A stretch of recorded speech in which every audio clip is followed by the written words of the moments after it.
Rather than making Switch owners wait like 8 years to play Smash Bros., Nintendo decided to release the game as quickly as possible while loading the roster up later on via DLC. This way, a lot more people would buy Switches sooner, and rather than splitting the $60 retail price up with like 30 different developers, charging for additional characters allows for more third-party characters to make business sense. And even if some people see that as a scam, the reality is that the base game has more than enough content to justify $60, so at the end of the day, the DLC really is more of a bonus than an essential missing feature. However, even though nobody was forced to buy any of the DLC, many fans still paid for the season pass before knowing who any of the characters were beyond Joker. And while most seemed to have been pretty happy with what they got overall, there was still a sizable group who went into a blind rage when their favorites didn't make the cut. However, the one thing that stopped these fans from going off the deep end once Byleth was announced is the fact that there's going to be at least one more wave featuring 6 more characters rather than 5. But when you consider the fact that there's far more than 6 fan bases ready to riot on a moment's notice if certain characters don't make the cut, then you'll realize that there's simply nothing Nintendo and Masahiro Big Whip Sakurai can do that's going to make everybody happy. But if you consider yourself among the billions of people who plan on raising hell should your character not be in the second wave, then sit back in your YouTube viewing chair, plug that gas leak up with some napkins, press the subscribe button if you haven't already, and allow me, the undisputed champion of Europe, CameronAllOneWord, to tell you why you shouldn't get mad at the second wave of Smash DLC, even if your favorite character gets ignored by Nintendo.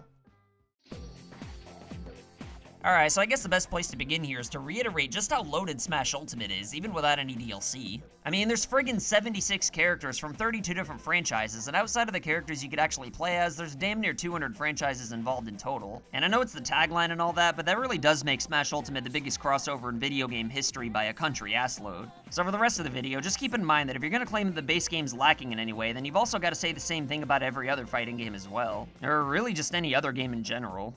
I mean, whatever happened to people being content with Link in Soul Calibur 2 or Sonic and Snake being in Brawl? People lost their minds and were grateful as hell when this happened back then, but now we've got people telling Sakurai to frig off just because Shovel Knight was only an assist trophy. I know the majority of Smash fans realize how awesome the game is, but with every new character reveal, there seems to be irate gamers who come out of the woodwork who feel like they're owed specific characters based on what color chairs were in certain videos. But what these fans don't realize is that Nintendo's trying their goddamnedest to make everybody happy. I mean, I think it's pretty ridiculous that certain fans are still hung up on the fact that Waluigi didn't make the cut when the Sackmaster literally worked on the game with an IV up his ass. And look, I'm not saying there's anything wrong with wanting certain characters, but no matter how many get added, there's always going to be popular choices that get left out. And not just because there's so many of them, but because there's even more that nobody asked for that still have a lot to bring to the table.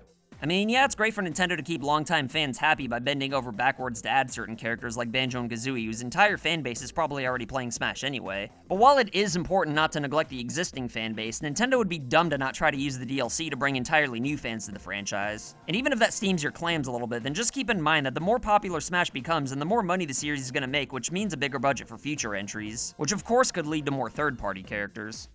Yeah, I know Sakurai always teases that he's done with Smash, but Nintendo loves money, so I guarantee that they're never gonna stop making these games. And with all the time old Saki's put into the series at this point, it's hard to imagine that he'd just hand the keys to the kingdom over to somebody else. And even if he did, I'm sure the games would still be fine anyway. Either way, Smash Ultimate is not where the series is gonna end, and you can mark my ass on that. And if there's gonna be more games, then it only makes sense that Nintendo would want to bring more fans into the mix with a wider variety of third-party characters than just the ones that the already existing fans are asking for. And besides, a somewhat lesser-known character like Terry's probably a lot easier to lock down than someone like Sora who Disney already shot down just like I said they would a while back. If you want to know more about that, then I'll have a link pinned in the comments. But as much as I don't think fans should get angry over which characters are chosen for Wave 2 though, I'm definitely not saying you should just blindly give your money to Nintendo and be happy with what they offer. It's totally fine to be unhappy about certain characters in Smash, and while I personally didn't lose any sleep over Byleth, I definitely understood the frustration. Not because I don't think the character belonged in the game or anything like that, but because it's not somebody we needed right now since every single Smash fan knows damn well what Fire Emblem is, and that there's a new game on the Switch with 7 other characters already being in the game. Byleth hogging one of the DLC slots was basically like giving Dolly Parton boobs for Christmas, but even though I get the frustration, I don't understand why there were riots at the Peruvian embassy over this. I'm sure a few people probably didn't think it was worth the money, but nobody was forced to buy it in the first place, and characters 2 through 5 were always a mystery anyway, so we all knew the risk going into it. If you ask me, I'm more than happy with the $25 I paid for Banjo and Joker alone, but hey, that's just me. All I'm saying is that if you buy everything up front, then you can't get mad when you don't get something that was never promised to you in the first place. It'd be like buying a pack of Pokemon cards and getting mad that you didn't get a Charizard, but instead of a trainer card that you won't have any use for since 99% of us have no idea how the actual card game works, every Smash DLC character at least makes an already loaded game even bigger.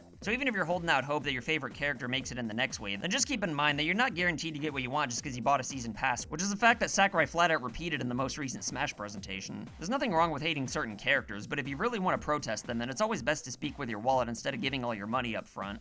At the end of the day, though, when you consider how many characters fans are asking for, it's just not possible for everyone's wishes to come true with there only being 6 slots available. And not only that, but some characters are a lot easier for Nintendo to secure the rights to than others, regardless of how badly fans may want them. Not to mention that it's just plain smart to throw some curveballs that might bring new fans to the series. As of this recording, I have no idea what to expect from Wave 2, and it's easy for me to tell everyone not to get mad since I already got everybody I want aside from Dixie Kong, I guess, who, even I'll admit, shouldn't really be a priority. But regardless, I'm still gonna buy Wave 2 up front anyway, because I'm sure there's gonna be some fun stuff in there, even if it might not be my cup of tea. But anyway, what do you think about the next wave of Smash Ultimate DLC?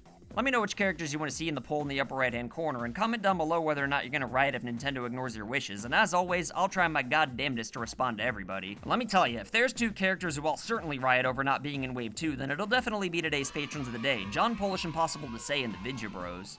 If you want to be badasses like these 2, then consider supporting FU Game Crew on Patreon for loot boxes in the mail and other wacky rewards. And if you want to make a cameo, then send pictures or videos of you rocking any FU Game Crew merch like these legendary human beings you see before you. As always, like and share this video anywhere on the internet to help this channel grow. And if you want to prove that you're not down with registered sex offenders, then go ahead and press the subscribe button if you haven't already. My name's CameronAllOneWord, and I'll be back with more videos soon.